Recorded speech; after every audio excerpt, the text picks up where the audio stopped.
Hi, this is Lou, and in today's video I'm going to be playing with a brand new to me watercolour and just sharing a little bit about colour and how to choose colours for a palette.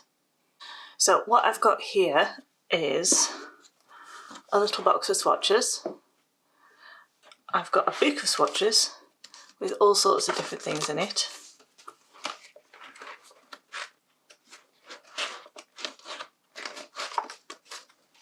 And I've got my box of watercolours here.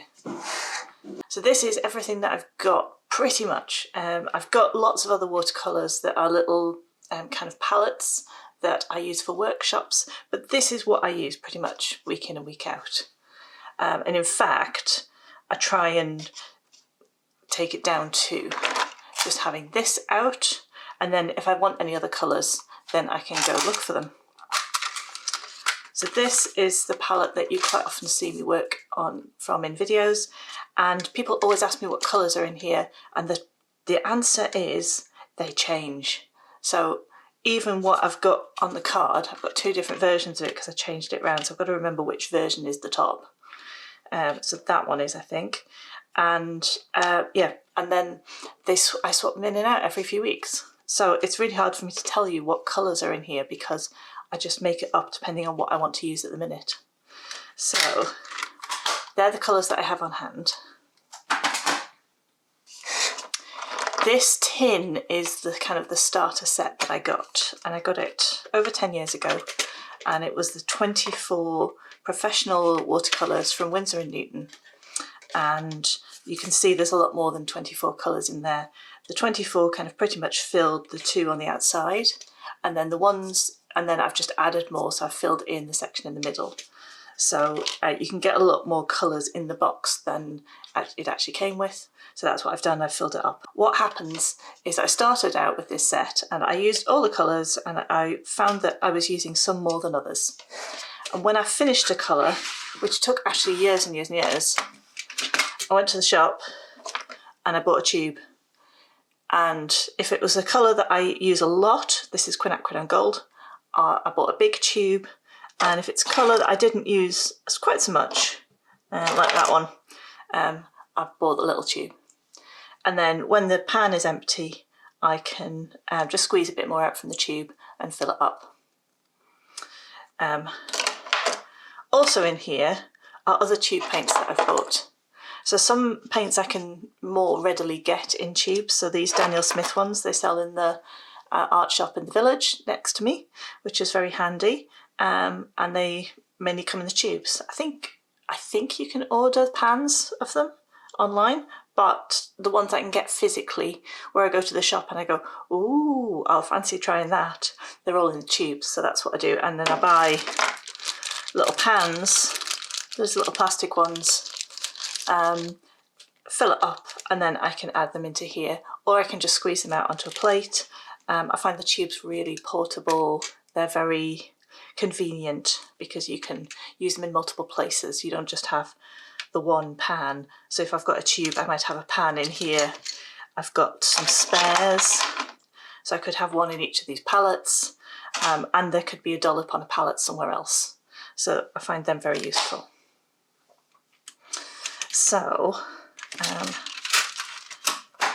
that's the actual paints.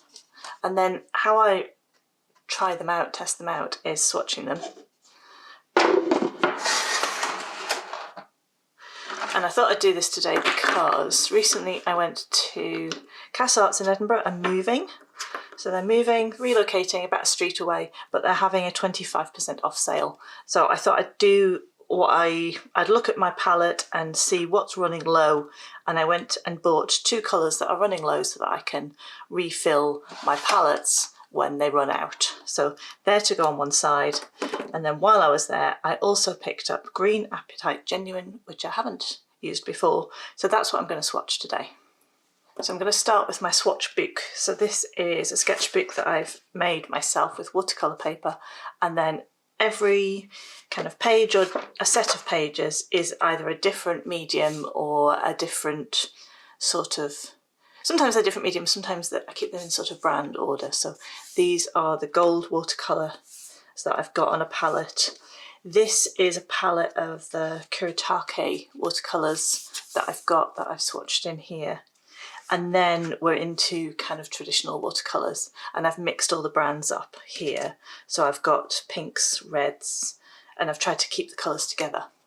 At some point I will probably run out of space, so like if I buy another yellow I could probably squeeze it in there. If I buy another pink I can squeeze it in there, but eventually I'm going to run out of room on these pages, but I'll keep going until I've got there. Thankfully on the greens there is a space, so I'm going to put this one here. I'm going to swatch that on there. I really love these turquoises. Maybe I should buy some more turquoise because I've only really got these couple. These are kind of cooler blues, and then my purples sort of ran into the greys and neutrals, so that's why there's sort of a mix on here. And then that's it. That's all the watercolours I've got. And the rest of this book is swatches of other things. So these are pro markers, which I haven't actually used in years. I used to use them all the time. Coloured pencils, watercolour pencils. These are the MAB watercolours, kind of nice and shiny, reflective ones.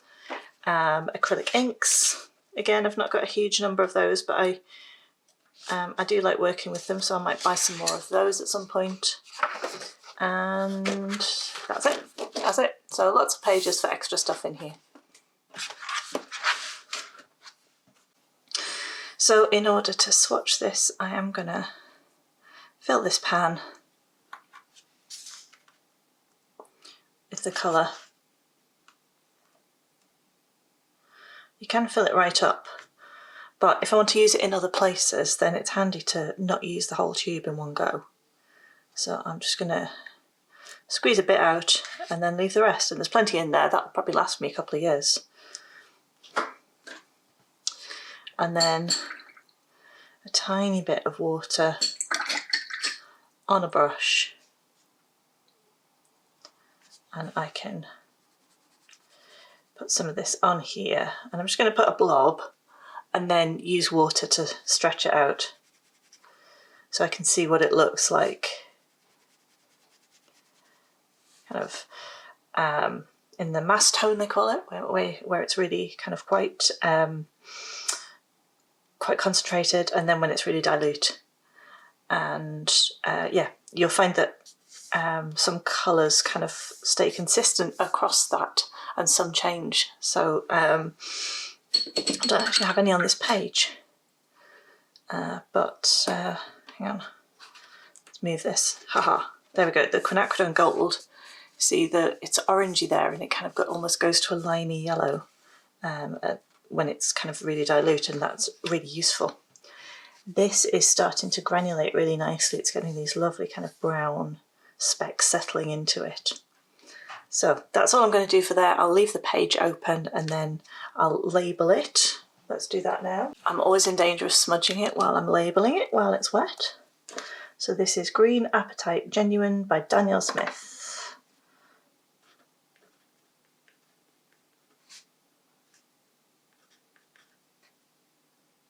Apatite.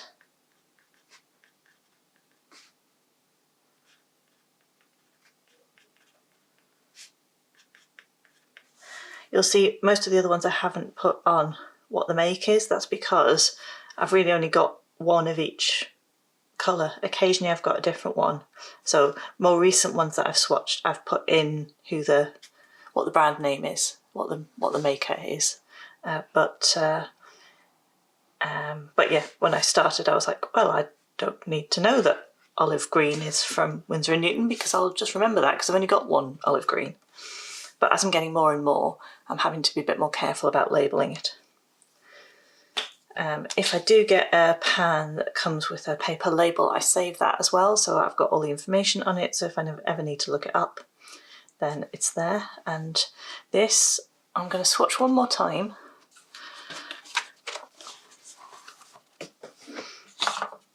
Onto a tiny little piece of watercolour paper. And do exactly the same really. Put a stripe of it along the top and then add water to stretch it out.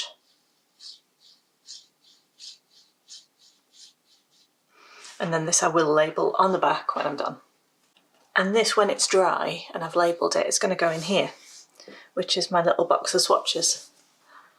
And this is just a different way of swatching so that I can try paints out next to each other. So if I'm looking to change up the colours in my palette, quite often what I'll do is just take all of these out and sort of play games with them, really.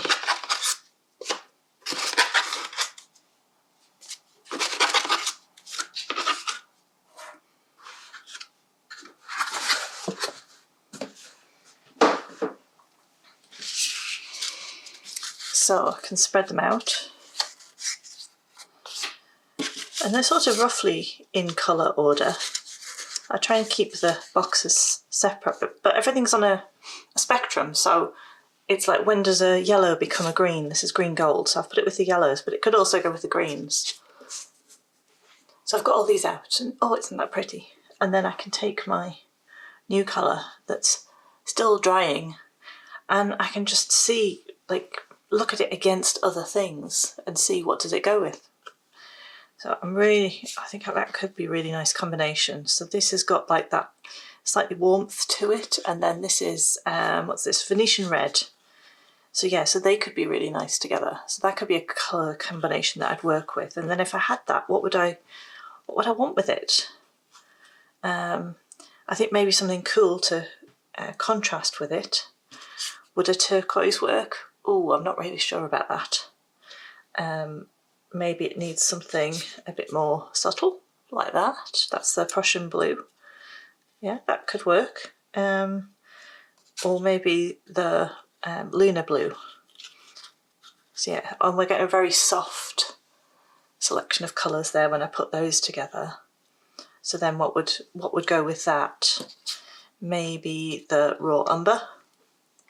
And what else does it need? Maybe the potter's pink. And there I've got a little palette that could work for a painting. It would be very soft, subtle, lots of kind of neutral, not neutral, but like subdued tones. So that could work quite nicely, but let's put that back and let's try something else.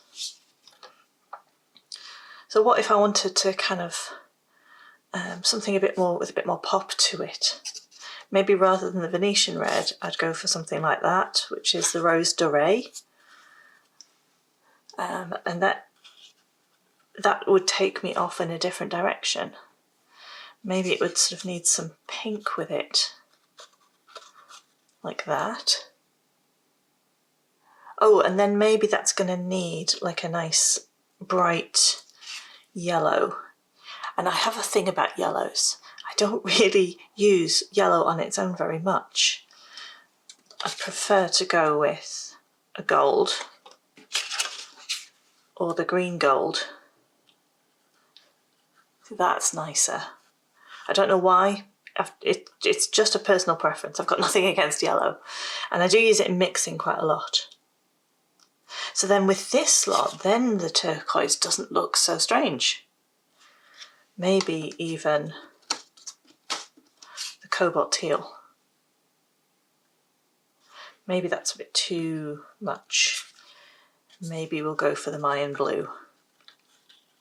So there's another palette, and that one feels more spring-like. It's a bit cleaner and brighter. And then the green would be a kind of a softer colour within that. So let's put that one back and have another play. So it'd be interesting to see what this looks like with other greens. So this is Perylene green. This is olive green. And they could mix quite nicely. They might be a bit too similar though. So let's put that one back. And let's go for an old favourite, Indigo. Yep, already liking those. And then, does that need a hit of something? Maybe this blue. Which blue is this? This is Winsor Blue green shade. that could be quite nice. I'm not sure that needs anything else, but you could again add in maybe the lemon yellow to create a wider range of greens when mixed with these blues. Again, probably wouldn't use it on its own, but I might mix it with these two to create greens that that work with that. So I think what I'll do today in this video is pick a palette for this green to play with and just see how it goes. So maybe I will go for the greens. Which ones did I have? I shouldn't have put them back down. And the indigo. So yeah, so maybe I will go for those ones and let's paint. So I've looked out my 5 colours in little pans and I looked for something for it to use for a palette and found a little tray, so I'm going to use that. I've got my water selection of brushes and I've got my sketchbook, so let's do that. Just hold the page open and let's see what we're going to do. I've got an annoying spot on my sensor. I'm going to have to find a way of cleaning it. I hope it's not too distracting. I think I'm going to do a circular design, so I'm just going to draw a circle. You could bring in something circular to draw around.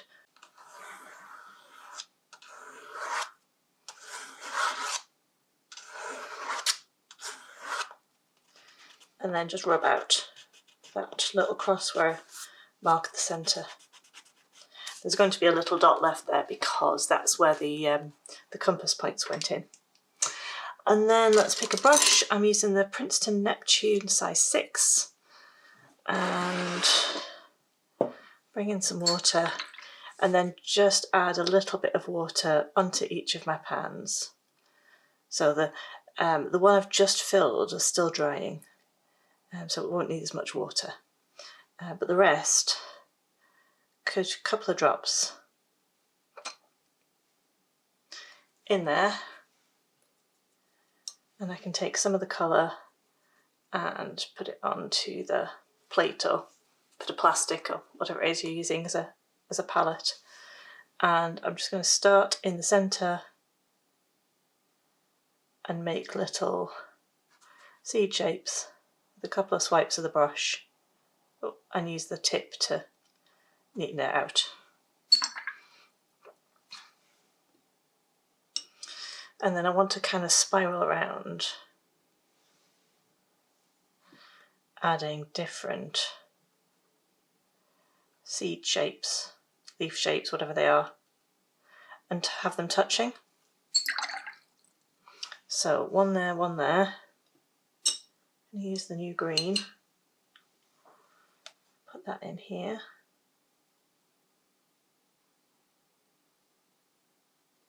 Like that.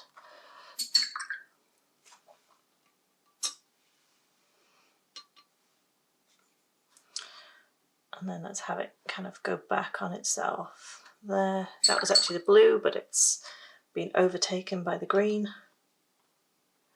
And then this is the Perylene green. Let's have that going in there. Right, I'm now going to fill in a one in the middle.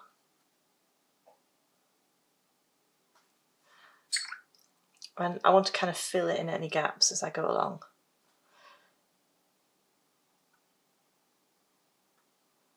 So there. Let's do the new green again. And I'm using the same colours, but I'll use them in different orders as I go round. And then some of them I'll just dip my brush into the water rather than get a whole load more colour on my brush. So I've got a nice wet one, and then that should nicely blend with the colours next to it. And I should end up with some lighter areas as well as the kind of more intense coloured areas.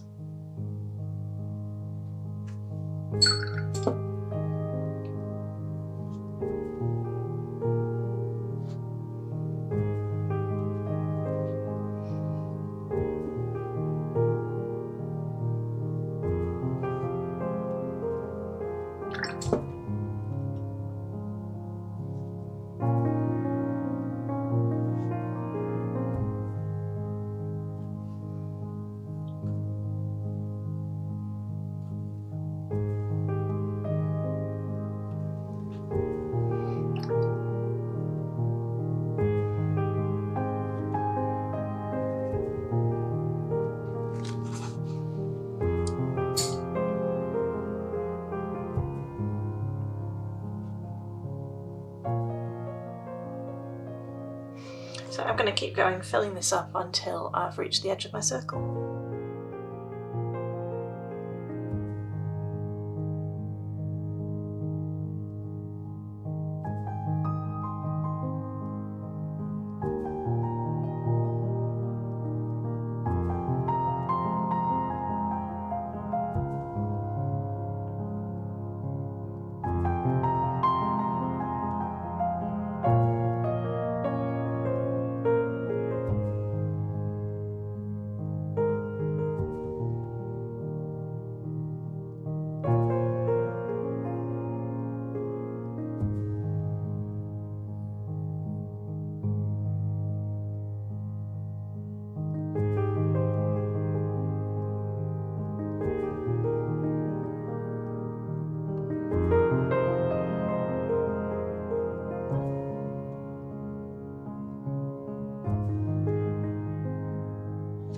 So there we go, there's my really simple pattern of spiralling seeds, just done to test these colours out.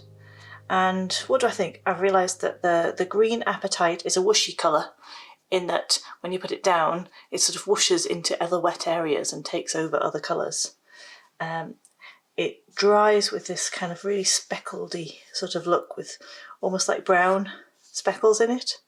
And then where it's mixed with the other colours, particularly this blue, we've got some really lovely turquoises, really beautiful. And I like the lemon yellow with it, it just kind of lifts it a bit. And the really dark kind of areas of indigo worked really well. I didn't really need the Perylene green because essentially the indigo sort of did the job that this would have done, so I would have probably been fine, very much looked very similar without that. But yeah, that's the way I choose palettes, selections of colours to go together. It's all quite intuitive. I do know about like the colour wheel and mixing colours and stuff like that, but I find that when I'm choosing colours to go together, a lot of it's about using your intuition and having a play and seeing how things go. So I hope you've enjoyed this one and hope it's been helpful for you, and I look forward to seeing you soon. Thanks, take care, bye bye.